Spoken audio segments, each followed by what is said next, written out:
Hey guys, Steven here, Fanatic Perspective. Got a lot to discuss with the Cowboys. I'm back. Took a little break as a fan, but first, before I get into my breakdown, want to give a shout out to our sponsors, Boss's Ranch. Phenomenal product, guys. Best darn ranch in Texas. You can find them at your local HEB in the cold produce section. We've been getting incredible feedback. It continues to roll in through my channel and some of the messages I've gotten from you guys, which I'm thankful for, as well as those of you who are reaching out to bosses directly and continuing to support their product and their pizza restaurant. So really appreciate it, guys. Boss's Ranch, phenomenal product, HEB cold produce. Check them out. So we lose to the Bears last Thursday. I didn't make a video after the game. I think I told some of y'all that, and then, it was one of those moments where every time I was getting ready to make a video and talk about the Cowboys, I got frustrated. Uh, and normally I'm able to channel my frustrations and articulate what exactly I'm dealing with and look at it as therapeutic. But this is one of those moments where, apathy started to set in. And I haven't had that happen with this particular team in a long time. And really, I took this week to really listen, watch other teams, including the Ravens on Thursday night, and then all day Sunday, as well as the Monday night game, Giants and Eagles. But just watch, and then throughout the week, I've taken time to listen to other Cowboys media, the 105, the fan network up in Dallas, and all the Cowboys personalities on YouTube and ESPN and Fox Sports 1, and just really for the first time taking a step back and listening, because I tell you guys all the time, I typically like to share my thoughts first, and then I digest what I digest and keep it moving. But I had to gather some perspective here on what's going on with our Dallas Cowboys and what our headspace should be as a fan base. A buddy of mine calls me up from DC and says, "Hey man, you're in Texas. What's the vibe like down there?" And for the first time, even with us being in playoff contention and still being in the driver's seat to win the NFC East and get a home playoff game, it seems to me the more exciting thing, more hopeful thing to talk about as a fan base is who the next head coach is going to be. I've heard a lot of conversations down here about, obviously, the Urban Meyer talk comes into play. Lincoln Riley has been a name that's been thrown around the last couple years, and other candidates. Sean Payton. I know he just signed an extension with the Saints, but these are the type of names and the type of discussions that seem to be of more interest with the fans than what's actually going on with this football team and what we can do to punch our ticket in the last 3 games. And that's because of a couple things. And I want to give credit to the folks that have helped me identify these things, because the first thing I will talk about is how insulated the Cowboys organization is. And that is directly from what Colin Cowherd talked about on his show on FS1 the other day, and just listening to Colin. And I don't agree with everything Colin says. I think he's very, very good at what he does and provides great insights and great marriage analogies normally, and we joke about that all the time. But those of you who have read his books and listened to his show, he can stumble onto some things sometimes. And one of the things he talked about, and I'll probably put the link to that discussion he had on his program, about the Cowboys being so insular, where Jerry Jones, everybody in the organization, is run almost like a college, right? Like, it's a family business. His sons and his daughter's the COO. Stephen Jones is president of football operations. He has a person he looks at as a son almost in a Jason Garrett. We bring back a Jason Witten. You look at how many former Cowboys are on our staff, including John, and these are things that Colin highlighted very, very well. But I agree with that. And just thinking about it, it's like, what are the names we always hear about when fans talk about who do we want to take over as the next head coach? We hear Troy Aikman being mentioned and his name thrown out there as, hey, Troy Aikman wants to be the GM, or hey, we should hire Tony Romo to be the head coach. We've heard Jason Witten could potentially be the next head coach, believe it or not. So everything seems to be in pocket of keeping it in Cowboys way. And Colin's greater point was you are selling yourself short as an organization when you don't reach outside and find the best talent in the world because you want to keep everything inside and make yourself comfortable. And I think that level of comfort is definitely there, but I also think it boils down to the other thing. We talked about the insulation. The other thing is arrogance. This is a very arrogant organization, and everything they do centers around arrogance. What do I mean by that? When you consistently come into against teams every single week, and this also goes to Colin's point about Jerry watches the Cowboys very closely, but he doesn't really watch the rest of the league. And you can tell with how the Cowboys run their operation schematically. When you get dotted up by Jeff Driscoll, and then Josh Allen, and then Mitchell Trubisky, and you seem surprised that all these guys are athletic and mobile, and they all beat you the same way, you make no decision to change anything. That's arrogance. We've given you guys the talent.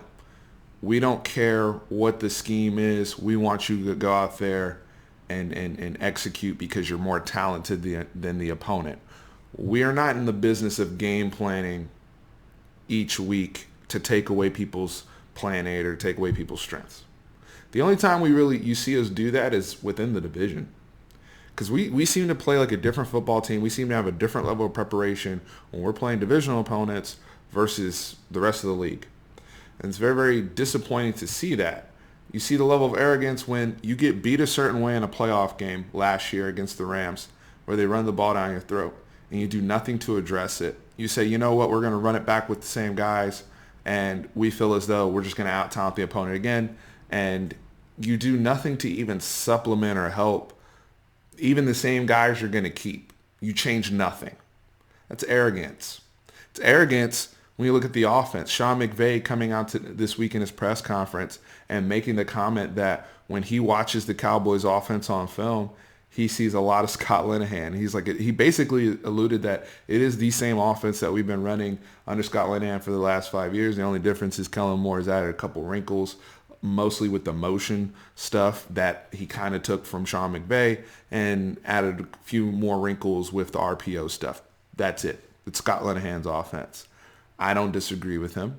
Now, many people have, because folks are short-sighted, a lot of people have pointed to the offense and given them a whole lot of blame. And yes, they've had their struggles. They stall too much in these games. However, even going back to the most recent game against the Bears, I understand where their frustration is coming in from an offensive unit because, and Jeff Kavanaugh alluded to this as well, the biggest problem with the offense is the defense and the special teams. Okay? When you look at, they come out and they overcorrected, and Jason Garrett has done that at times in his career. They overcorrected with, hey, we haven't been scoring on our first drive. We need to come out. And so they overcorrected and they come out with these bomb-ass opening scripts, and now they don't know how to counter and adjust off of that all of a sudden. The last few weeks, they've come out and looked really good, whether it's the Bills, whether it's the Bears, and then after that, they fold.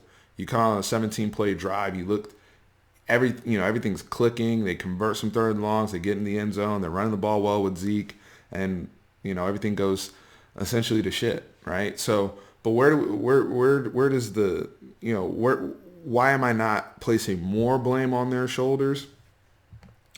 When you look at the defense. Excuse me, the offense they didn't convert. It was midway through the second quarter, 10-7. They missed the field goal, which is on special teams. Brett Maher misses the field goal, who's no longer with us. We finally, in week 15, whatever, we finally decided it's time to move on. Okay. He misses the field goal. It's 5 minutes left in the second quarter. The score is only 10-7. Still a very, very tight football game. We had moved the ball well on that particular drive. We didn't get points where we should have. The defense not only allows the Bears to run the clock out of the half, but they score a touchdown. The Bears also get the football to start the third quarter. They score another touchdown and run more clock. My point is, as an offense, when they left the field, They thought they were going to be tied 10-10. They come back on the field in the third quarter, and the score is 24-7. The whole time they hadn't been on the field. We're now down 3 scores. And that changes the way you call plays. That changes everything. Now all of a sudden, it's like, we got to try to get ourselves back in the football game. Our defense can't stop anybody. On top of that, we're last in the league in average starting position on the field. So it's like we need chunk plays because it's hard to put together 13, 15 play drives every single time when you're starting from inside your 20-yard line every single drive. Meanwhile, the Bears and the week before the Bills and throughout the season, recurring thing, teams are starting around the 40, 50-yard line every single time against us. And then on top of that, we play 10 yards off consistently. We have Jalen Smith playing as if we're using him as if he's a nickel corner or safety on some of these guys, and he's getting exposed, but it's misuse of the player. It's misuse of the talent. I don't put that on him. The things you're asking him to do aren't even in his skill set. The things we ask a lot of our defensive linemen to do, some of them it's not even within their skill set. And then we have a lot of guys playing as individuals.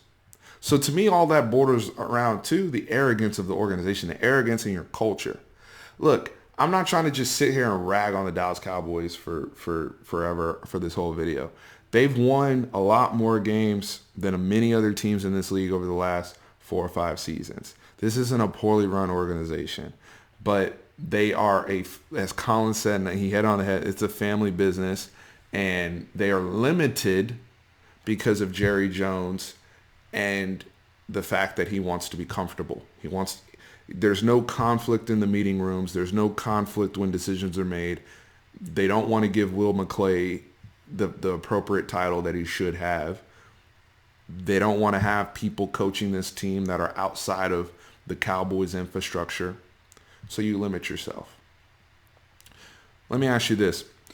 The Ravens deciding to go from Joe Flacco and whatever offense they were running to the offense that they ultimately implemented with Lamar Jackson, bringing in a Greg Roman. Is that comfortable? Was that comfortable for John Harbaugh? Was that easy for the Ravens organization to do? Or did they have to go outside of their comfort zone? The Cowboys, if they ever want to win big and get to where they want to be, because with this formula, they've proven they can consistently make the playoffs and get to the divisional round. They may or may not make the playoffs this year, but they've shown over the last few years, you can't take that from them. The records show that. They can get to the divisional round, they can make the playoffs, they can win the division with the formula they have in place, as flawed as they are. But my issue has never been with the players, because you go back to the Tony Romo days and all the weapons and all the great football players they had on that roster, and it's the same result. So until you decide to go out of your comfort zone as an organization, we're going to be here frustrated as fans. And that's why I had to take a step away for a while to really gain perspective on this. And it's been tough, but I think many of us are coming to that realization. That's why whoever the next head coach will be is very important, because what type of powers will that person have?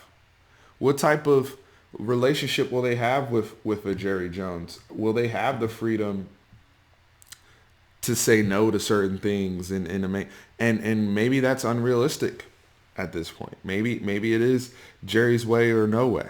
He has to win his way or we won't win. And that's unfortunate. But at the same token, when we talk about these next 3 games and the Rams, the Eagles, the Redskins, it all really boils down to the Eagles game in Philadelphia the week after. But we have an opportunity against an 8-5 Rams team to beat a good team, a team that eliminated us from the playoffs last year. Now they're not the same opponent that they were last year, but they're still very, very talented, and they have a very good coaching staff. And they're going to see all the things that we've been exposed to the last few weeks. I'm looking to see if the Cowboys are going to go out of their comfort zone and actually change some things. They changed the kicker this week, so that's a start. Let's see what else they decide to change. Let's see what else they decide to try. Because whether they make the playoffs or not, they're going to have a new coach, hopefully.